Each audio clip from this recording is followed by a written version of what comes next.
کے بارے میں تمہارے پاس کوئی علم نہیں ہے، لہذا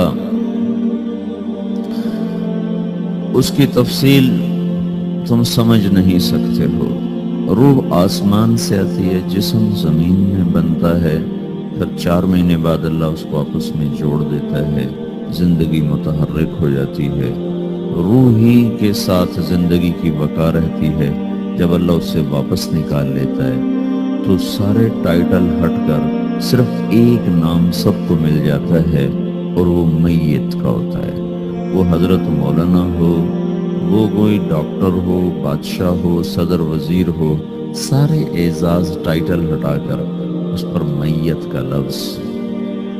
کاش تم دیکھ سکتے وہ منظر جب اللہ کے فرشتے نافرمانوں کی روح کو نکال رہے ہوتے ہیں تو ان کے منہ پہ بھی مارتے ہیں، ان کی کمر پر بھی مارتے ہیں، اور اخرجوا انفسکم اليوم، نکالو آج اپنی روحوں اور جانو، اب تم بچ نہیں سکتے ہو۔ وہ پیچھے ہٹنا چاہتے ہیں، رب ارجعون، مجھے واپس کر دے تھوڑی دیر کے لیے، لعلی اعمل صالحا، اب میں پورا ٹھیک مسلمان بن کے چلوں گا۔ اور حدیث پاک میں آتا ہے کہ ملک الموت اترتا ہے، اس کے ساتھ 4 فرشتے ہوتے ہیں، کہ ملک الموت کہتا ہے ایتها النفس الخبیثہ کانت فی الجسد الخبیث، اے خبیث روح جو خبیث جسم میں تھی، اخرج باہر آؤ۔ تو وہ حیران پریشان خوف زدہ، تو اس کے جواب میں اس کو ملک الموت کہتا ابشری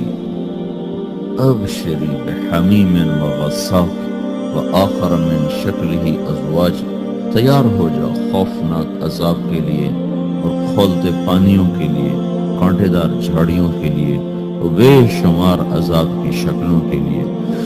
تو اس کی روح کو جب کھینچتے ہیں تو رگ رگ سے وہ کٹ کے نکلتی ہے، تو سارا وجود زیر و زبر ہوتا ہے، سکرات کا درد ساری دنیا کے دردوں پر حاوی ہے۔ جب اس کی روح نکلتی ہے اور اس کو لے کر آسمان پر چلتے ہیں تو دروازے پر پہنچتے ہیں تو اندر سے فرشتے پوچھتے ہیں کون ہے؟ کہتے ہیں فلاں کا بیٹا ہے۔ کا نفس خبیثہ فی الجسد الخبیث، یہ تو وہی بدماش ہے جو بدماش جسم میں تھا، یہ وہ بدبخت روح ہے جو بدبخت جسم میں تھی، اس کے لیے آسمان کے دروازے نہیں کھل سکتے، اسے واپس کر دیا جائے۔ تو آسمان کے دروازے لا تفتح لهم ابواب السماء ولا يدخلون الجنة حتى يلج الجمل في سم الخياط، کہ ان کے لیے آسمان کے دروازے نہیں کھلیں گے اور ان کے لیے جنت کے دروازے نہیں کھلیں گے، پھر یہ وہاں سے نیچے گرائے جاتے ہیں، جو اللہ کا قید خانہ ہے سجین، وما ادراک ما سجین کتاب مرقوم، وہ تمہیں خبر نہیں کہ وہ کیا خوفناک قید خانہ ہے جو اللہ تعالیٰ نے بنایا ہے، اسے وہاں دھکیل دیا جاتا ہے۔ پھر قیامت تک اس کے لیے انتظار کی گھڑیاں ہیں اور عذاب کی شدت ہے، اور جب کوئی نیک آدمی اللہ تعالیٰ کے دربار میں جانے کا اس کا وقت آتا ہے تو اس کے لیے بھی فرشتے آتے ہیں اور آ کر اس کو خوشخبری دیتے ہیں اور آ کر اس کو تسلی دیتے ہیں کہ آپ غم نہ کریں، پیچھے والے بھی آپ کو مل جائیں گے، آپ خوف نہ کریں، آگے ساری منزلیں آپ کے لیے آسان ہیں، آپ کے لیے جنت بھی تیار ہے، رب بھی مہربان ہے۔ اور حدیث پاک میں آتا ہے کہ ملک الموت اور 4 فرشتے آتے ہیں، وہ 4 فرشتے اس کو سہلاتے ہیں، دباتے ہیں کہ موت کا درد اسے محسوس نہ ہو، اور ملک الموت فرماتے ہیں ایتها النفس الحمیدہ کانت فی الجسد الحمید اخرجی، اے نیک روح جو نیک جسم میں تھی باہر آؤ۔ کیا کرو؟ وَأَبْشِرِي بِرَوْحٍ وَرَيْحَانٍ وَرَبٍّ رَاضٍ عَنْكِ غَيْرِ غَضْبَانٍ، آپ کو بشارت ہو آپ کے لیے جنت تیار ہو چکی ہے اور وہاں کی ساری نعمتیں آپ کے لیے میسر ہو چکی ہیں، اور اللہ آپ پہ راضی ہو چکا ہے اور اللہ آپ پہ خوش ہو چکا ہے۔ اس پر اس کی روح کو نکالا جاتا ہے، پھر سارے فرشتے اس کو استقبال کے ساتھ جو آسمان پر لے جاتے ہیں تو اندر سے پوچھتے ہیں کون ہے؟ کہ فلاں کا بیٹا، فلاں کی بیٹی۔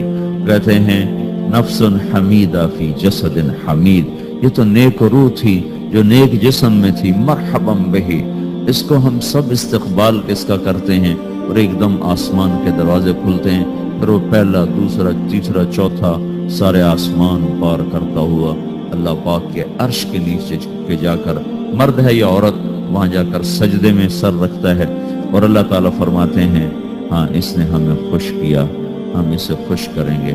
تو اس طرح میرے عزیزو یہ دو موتیں ہر انسان دیکھتا ہے، یا وہ جنت کے فرشتوں کا استقبال دیکھتا ہے یا جہنم کے فرشتوں کی مار اور پٹائی کو سہتا ہے۔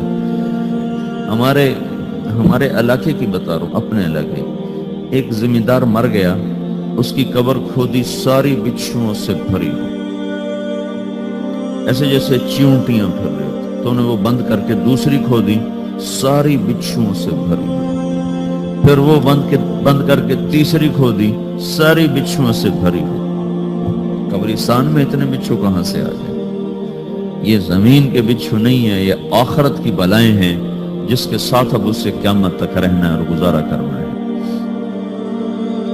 تو یہ دو طرح کی موتیں روزانہ لوگ مرتے ہیں، روزانہ لوگ مرتے ہیں۔ جب نماز کا وقت ہوتا ہے ملک الموت ساری دنیا کا چکر لگاتا ہے اور دیکھتا ہے کون پڑھ رہا ہے کون نہیں پڑھ رہا، کون پڑھ رہا ہے کون نہیں پڑھ رہا۔ جو نماز کی پابندی کرتا ہے اس کی موت آسانی سے ہوتی ہے، جو نماز میں غفلت کرتا ہے اس کے ساتھ موت کے وقت شدت اور سختی اختیار کی جاتی ہے۔ تو بھائیو یہ ایک جسم ہے، ایک روح ہے۔ روح باقی رہنے والی چیز ہے، جسم مٹ جاتا ہے، پھر اللہ سے قیامت کے دن نیا جسم عطا فرمائے گا، ایک نیا جسم دیا جائے گا۔ روح وہی ہے جو اللہ کے خزانوں میں جمع ہو جاتی ہے۔ نافرمان کی سیاہ کالی روح ہوتی، فرما بردار کی روشن چمکدار روح ہوتی۔